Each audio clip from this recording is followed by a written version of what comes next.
Friedrich Nietzsche was not a man who walked the usual path. Born in 1844 in Rücken, Germany, Nietzsche grew up surrounded by the expectations of tradition, faith, and obedience. His father, a Lutheran pastor, died when Friedrich was just a child, leaving a void that would shape his inner world forever. Raised in a household of women, his mother, grandmother, and aunts, he became introspective, sensitive, and drawn to the profound questions of life. As a young man, he was recognized as a prodigy. At just 24, he became a professor of philology, the youngest ever at the University of Basel. He had what most people spend their lives chasing: respect, security, and the admiration of his peers. But inside, he was unraveling. The walls of academia felt suffocating. The teachings he was expected to deliver felt hollow. Nietzsche began to see what others ignored: the emptiness hidden behind the polished masks of society. He quit. He walked away from his title, his salary, and his prestige, choosing instead a path of isolation, illness, and intellectual rebellion. His health deteriorated. His friendships dissolved. His books were ignored. His name forgotten. But still, he wrote, not to be accepted, but to be true.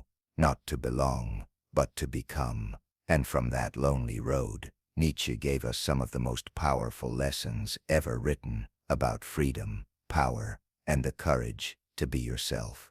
Let's break down 5 of those lessons, not and how they can change your life. Believed that most people spend their lives trying to belong to a group, a career path, a lifestyle. But in doing so, they forget to become who they truly are. He saw this early in his life. Despite having everything a scholar could want, he realized he was performing, not living.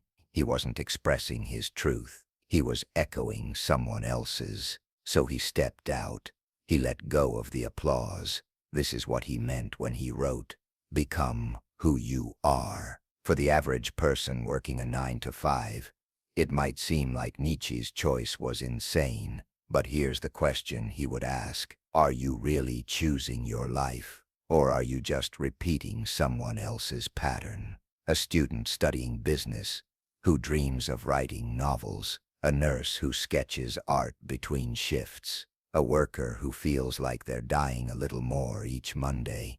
These aren't just passing feelings, they're whispers from the soul. Nietzsche tells us, don't betray yourself for comfort. Don't conform to belong. Have the courage to become. Lesson 2. Suffering is the seed of strength. Nietzsche's life was a battleground of suffering. He suffered from migraines so intense they blinded him. He vomited blood. He lived in small, cheap rooms in Switzerland and Italy, often too weak to get out of bed. But here's the thing: he never saw suffering as meaningless. He saw it as transformation. He wrote, "To live is to suffer. To survive is to find some meaning in the suffering." We live in a time obsessed with ease. Fast food, fast careers, quick success. But real power, real growth comes from pain. It's the startup founder who fails 3 times before finding the formula. It's the single mother grinding through exhaustion to give her children a better life. It's the artist rejected over and over until someone finally sees their light. Nietzsche teaches us to look at pain not as something to avoid, but as something to learn from. The wound is where the light enters. So next time you suffer, don't just numb it. Ask, what strength is being forged in me right now? Lesson 3. Kill the herd mentality. Nietzsche hated conformity. He called it slave morality, a system where people blindly follow the rules set by others without ever asking why. He didn't just challenge religion and academia. He challenged everything. He challenged the idea that success should look the same for everyone. All the herd says, get a job, buy a house, retire. But Nietzsche asked, What if that life isn't meant for you? Think of the person in your office who questions policies, who challenges inefficient systems, who dares to think differently. That person is often seen as a troublemaker, but they're actually the ones driving progress. Herd mentality wants safety. Nietzsche wants you to create your own value system. You don't have to think like your parents or live like your peers. You don't even have to believe what you were taught. Question everything, then rebuild a life that's your own. In the modern world, this could mean choosing a remote job over a corporate ladder. It could mean leaving a job to start a nonprofit. It could mean refusing to post for likes and choosing authenticity. Instead, Nietzsche didn't want you to rebel just to be different. He wanted you to rebel so you could be free. Lesson 4. Life as if you chose it all. One of Nietzsche's most profound and terrifying ideas was eternal recurrence. Imagine you had to live your exact life, every choice, every mistake, every joy and pain, again and again for eternity. Would you still say yes to it? It's a heavy idea, but it's also empowering, because if you live as if you chose everything, even the hard parts, you stop seeing yourself as a victim. You become the author of your story. A worker stuck in a monotonous job can start asking, what would I do if this was my chosen path? How can I turn this into training for something greater? Maybe you're learning discipline. Maybe you're building empathy. Maybe you're being prepared for your next chapter. Nietzsche isn't saying suffering is good.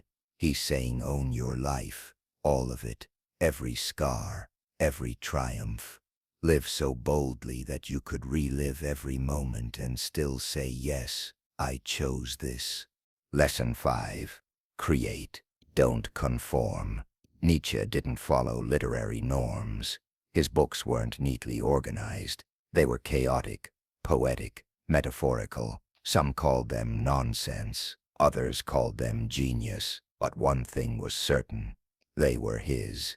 Every word, every concept came from a man who refused to copy the world and instead built one from within. Creation isn't just for artists.